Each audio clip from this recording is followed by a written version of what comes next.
Phillip, thank you so much for participating in our community of practice channel here on YouTube. On behalf of SETI, I want to thank you so much for your leadership today. Thanks so much. Great to be here with you. Awesome. So as always, we begin by acknowledging the original stewards of the various lands that we are on. We also acknowledge our ancestors. We acknowledge all those who toiled without compassion or compensation. We acknowledge all the elders and community stalwarts whose shoulders we stand on as we build, share, learn together for our collective liberation and sovereignty. So if you can please do us the honors by introducing yourself to our listeners and viewers and tell us about your amazing work. That's great. Well, thank you. So for everyone, I'm Phil Haid. I'm the founder and CEO of Public Inc. We are a social impact agency based in Toronto. We also work in the US. And our work is really focused on how do we accelerate change in the world. We bring a marketing lens to it, but we're thinking a lot about and helping our clients really think about how to advance issues in ways that both are great for the audience we're trying to reach, but also obviously society and for the business or the organization. So we have a mantra that we've used for many, many years since we started the company called Profit with Purpose. And when we work with companies, we're thinking about how does social and environmental impact drive their business forward so that you don't have to give up the profit motive in order to create large scale impact. In fact, when you build social environmental impact into your business as a strategy, you can actually create more impact and be just as profitable. So that's the work we do with Fortune 500 companies across North America and with wonderful nonprofits, both in Canada and the US as well. Fabulous. Makes total sense. Absolutely. So can you articulate your personal mission and vision? Like what inspires you about the work you do? Yeah. I often say, and I felt this way since starting the company 16 years ago, I feel like most days I feel like a kid in a candy store because I'm inspired by both the incredible work that individuals and organizations are doing every day, right? I'm inspired, as funny as it sounds, by the challenges facing our world. And I feel like a kid in the candy store because we get to work on so many different issues with so many different interesting types of companies and nonprofits. And just, of course, the wonderful people who work there. So, when you're tackling affordable housing, you're tackling issues of social isolation in seniors. We work with Meals on Wheels America. You're tackling food insecurity with Maple Leaf Foods, right? You're tackling sustainability and climate change and thinking about plastic reduction. And we get to work on voting participation and the list goes on. There's so many different issues and they all require attention and resources. And so I'm inspired and excited most days because we get to work on so many different issues. And so for me, because I get in my role as sort of founder CEO, I have an incredible team, what we call publicans who work at Public. I get to touch, across the board, so many different types of projects and people. And, right now in the world, it feels so doom and gloom. It's hard not to feel somewhat depressed by what's happening. But when you look beneath the surface and you actually speak with organizations who are leading the charge on issues, there's still so much amazing work happening, right? And the noise out in the marketplace about the rollback on DEI, the rollback on ESG, all this sort of pushback. The reality is that is the noise and some of that is happening, but most organizations are continuing to do the work because the work is way too important. The work is needed. It's people are asking for it. So it's hard not to be inspired by that because in times of challenge, great challenge, like I think we're living in, we need the passion, the drive, the energy of all of us. And that keeps me inspired every single day. So true. That's how I was before you was speaking the same language, just that we have to, keep that positive outlook as we see what's going on in the world. So if we can bring forth that passion, and purpose with people, right? Yeah. That's a beautiful combination to spread from this generation onwards. So yeah, absolutely. Absolutely. So now on the other side now, what challenges or barriers have you faced and how have you overcome them or in the process of overcoming them? Right. And sort of challenges, like current challenges you're asking. Yeah. Well, no question, one of the biggest challenges, and I don't know if we've overcome it yet, but we're certainly trying, is a lot of the pushback around companies really feeling the inability to say things and do things because of the administration in the US. And so what we're finding is you have a lot of organizations, and this is true of nonprofits as well, more in the US and in Canada, right? Who are scared because their funding will be cut off if they catch the ire of the administration. And so that's a huge challenge for us because as a marketing, as a social impact marketing agency, we're in the business of engaging and communicating, right, to different audiences. And so when you've got an administration who is so against pretty much everything that we do, it's a huge challenge. And so a lot of the conversations you can imagine we're having with our clients is, what can we say? What can't we say? If we can say it, how loud do we have to be, or how soft do we have to be? When's the right timing to do it? What are the challenges with it? And so that is a huge challenge to both, be a coach, be a cheerleader, be a strategic guide and creative guide to really not lose the fight here, right? I think we need a huge dose of courage, and there's different kinds of courage, right? There's loud courage, there's quiet courage, there's collective courage, and I think we need all of the above. And so it's a massive challenge, really trying to guide people. So we're thinking about advocacy, but how do you do it in a way where you're being more factual, right? You're not coming across as anti-Trump administration, but just trying to be factual about advancing issues when people are suffering in communities. That's a real thing. So how do you do that? And so the way we're trying to overcome it is to say, let's not be too precious about language, although language obviously matters a great deal. What's more important is, are we able to advance these issues in ways that are meaningful and authentic and supportive to the communities that we're trying to serve? And so, we have to get even more strategic and more creative about how we say things. And so we're trying to overcome it by saying, don't get fussed on the language. Let's actually just figure out the way to engage the audiences we need to advance the work. But it's challenging because people are running scared right now. It's real. And I don't in any way sort of devalue that fear, and people who are hesitating is completely understandable. But I would say it's honestly more understandable in the US context than it is Canadian. I think in the Canadian context, you're not going to get the repercussions of the government for doing so. And I think so, but I still think people are running a bit scared and using it as a bit of an excuse. So I think it's our jobs to kind of coach them along and to, and try to help give them the courage to stand out. So it's a massive challenge. I'll give you one last thing is, for Pride Month, we are showcasing companies and organizations that are really staying loud and proud and supporting the LGBTQ plus community. And I'm planning on writing an article for Fast Company. I write for them, and I was wanting to showcase different organizations that are staying, who are going to continue their support. And I've reached out, without naming any names, I've reached out to about 20 companies. Not one has accepted the invitation to be positively showcased in a premier magazine, right? With a huge circulation, because they're scared of what the repercussions might be. That's the world we're living in right now. So it's a massive challenge. It's a really important challenge to tackle, and we're trying to both guide and be a dose of courage to organizations in this challenging time. That's it. Always showing that beacon of the why, the why, That's it. the bottom line. So even though the fear factor is there, but the why factor, that outcome, is a terminology, outcomes finance. Because now we do the work and the money is there, or the funding, or whatever the case may be, but what's the outcome?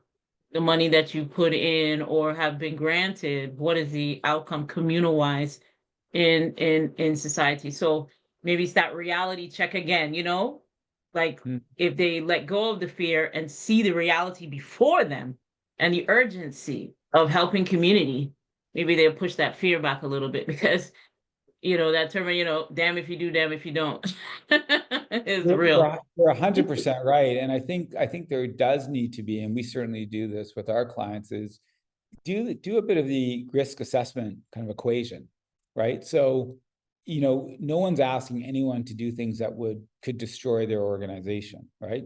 But play out the risk and what really is the downside and what's the upside.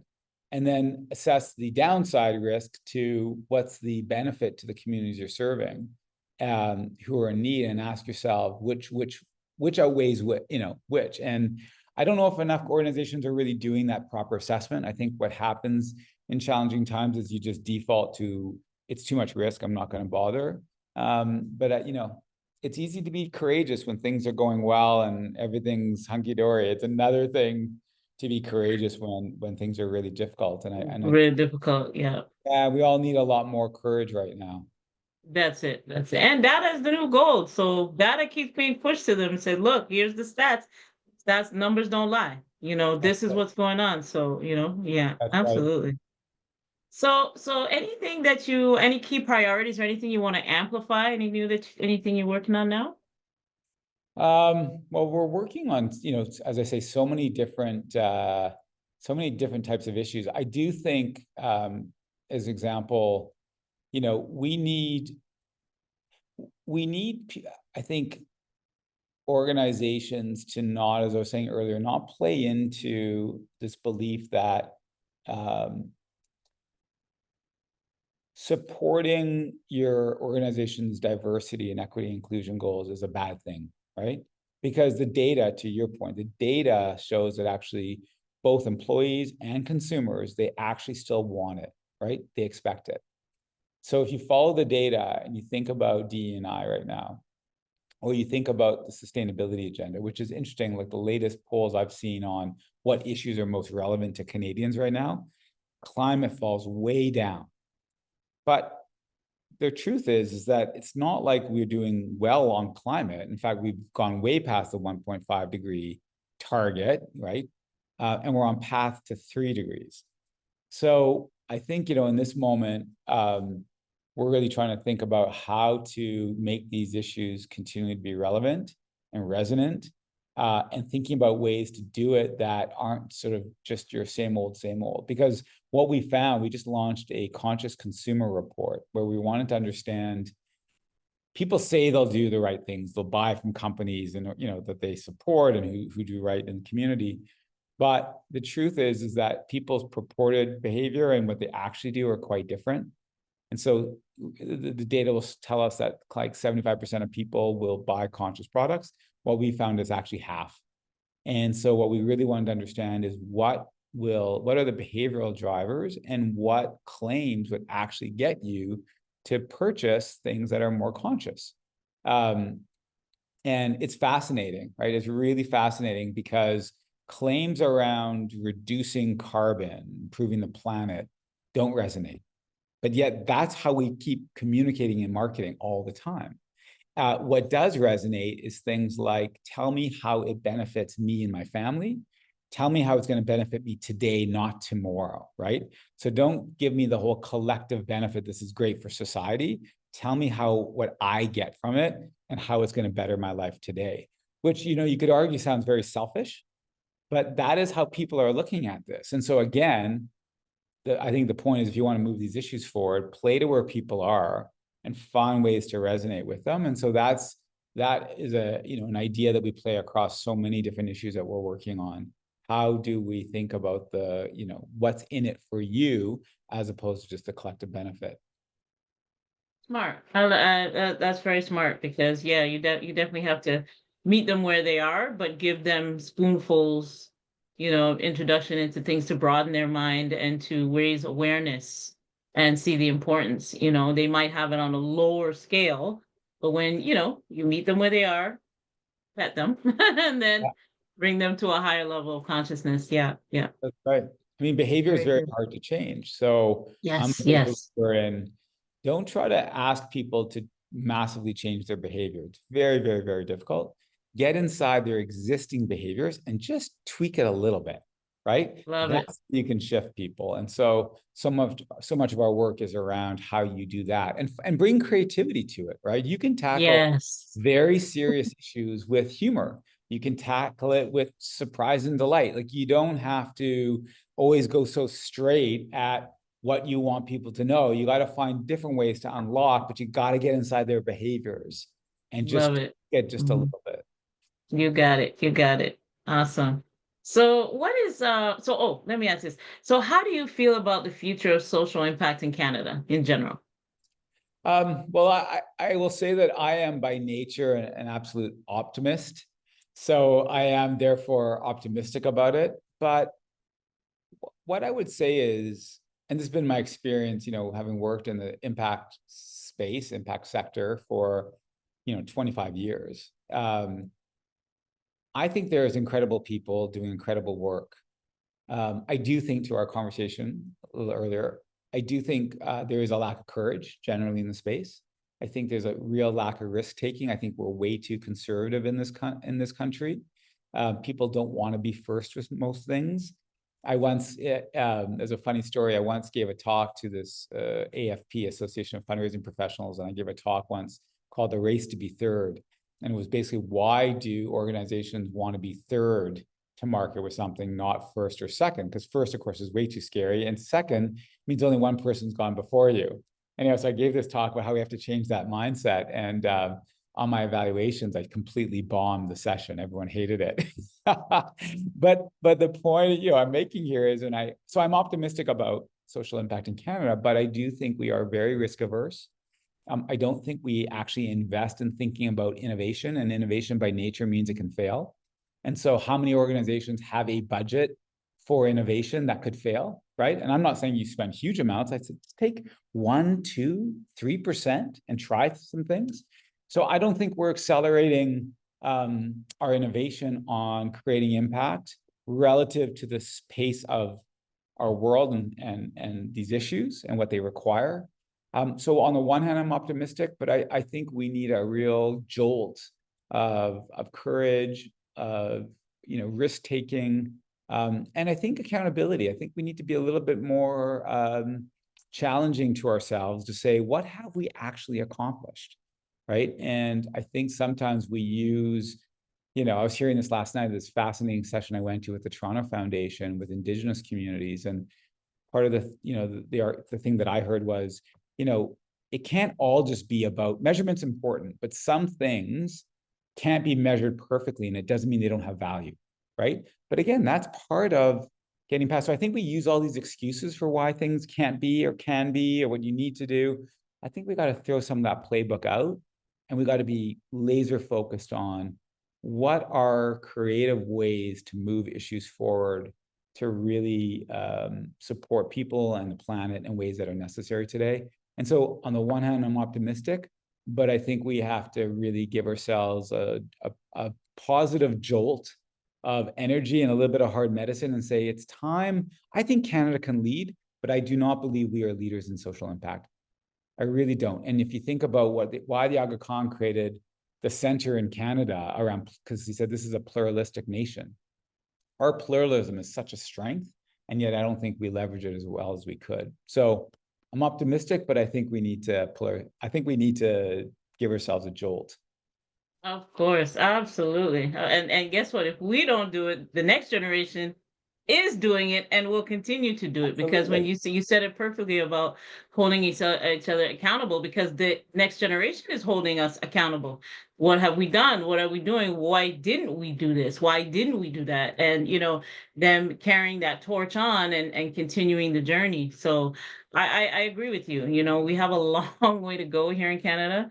I love that concept of, racing to be third. I agree with that. I'm surprised you bombed because I'd be laughing. I'd just be like, you know, giving you a standing ovation for that one because it's so true. So yeah, yeah.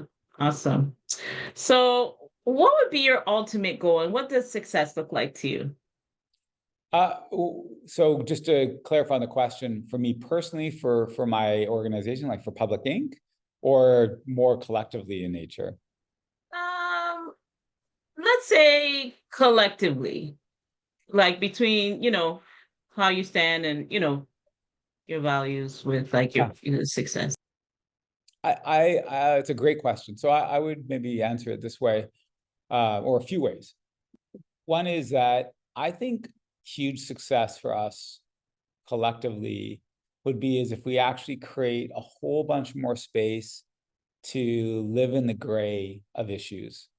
We are living in such times that are obviously very volatile and uncertain, but we have lost the ability, I shouldn't say lost, but we are losing the ability to really listen to one another and understand different perspectives, to agree, but you can agree and you can agree to disagree, but to do it respectfully, to get more curious about why people think differently than you do, right? And I do.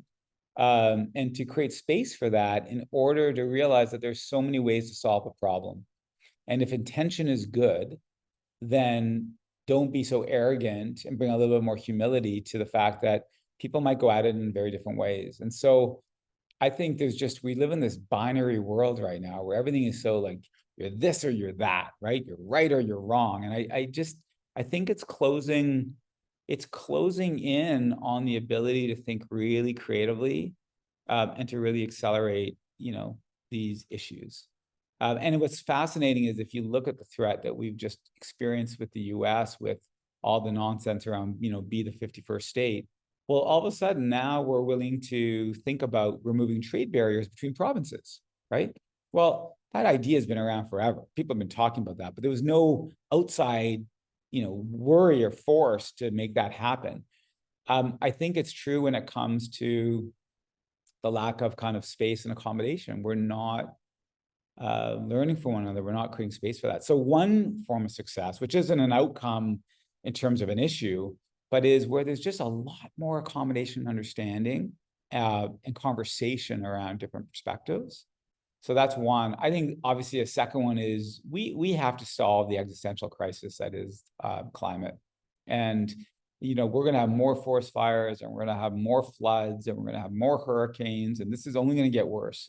And so we have to come together and do things in a way that doesn't demonize, part of the issue with the West is we are a energy dependent country. So to ignore that, I think, is silly, but we have to think about the transition plan in a way that doesn't destroy economies today, but how do we do that with way more force? So to me, that would be success. And I think success also is, this is an intractable problem, but the gap between rich and poor has only gotten bigger, right? And most people understand that a strong middle class is great for a country. But if we don't care about the working poor, if we don't care about our affordability crisis, if we don't care about affordable housing, that actually has a negative impact on everybody, explicitly the people who aren't housed or underhoused. So success for me is we actually start to tackle that, and we don't just default to the same old economic principles to do it. I don't mean some big government intervention. I mean, let's really bring our values to bear, and let's use market force and the market economy in ways, more creative ways, to really accelerate solutions to these problems. Philanthropy is wonderful, but it doesn't scale. So philanthropy can't be the solution. We need business solutions. When I say business, I don't just mean for-profit, nonprofit as well, government, but we need solutions to these problems with way more creativity. So if we could solve and start to close that gap, I think that would be wildly successful for our world and for our economy here in Canada. Right, right. Perfectly said. Perfectly said to end this. This is so like it just really sets things into perspective and lets people understand the real and very, very clear lines of where we need to go, where we're at, where we need to go, where we're headed. So it's all about that. And I really appreciate all that you have said. And I know a lot of other people who watch this will appreciate it. So, Philip, I thank you once again. And on behalf of Setsi, I thank you for this interview Thank you. very much. I really appreciate it. Fun chatting with you, and yeah, appreciate the opportunity to chat with you.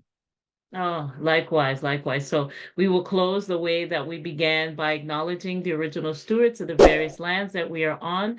We also acknowledge our ancestors. We acknowledge all those who toiled without compassion or compensation. We acknowledge all the elders and community stalwarts whose shoulders we stand on as we build, share, learn together for our collective liberation and sovereignty. So, Philip, all the best to you. I'm sure we'll be collaborating again. We have to. That's the key to social change to this work right? I Yeah. love that. Yeah, thank you so much. Okay, my dear. All the best. To you too. Cheers. Bye bye. Cheers. Bye bye. Bye.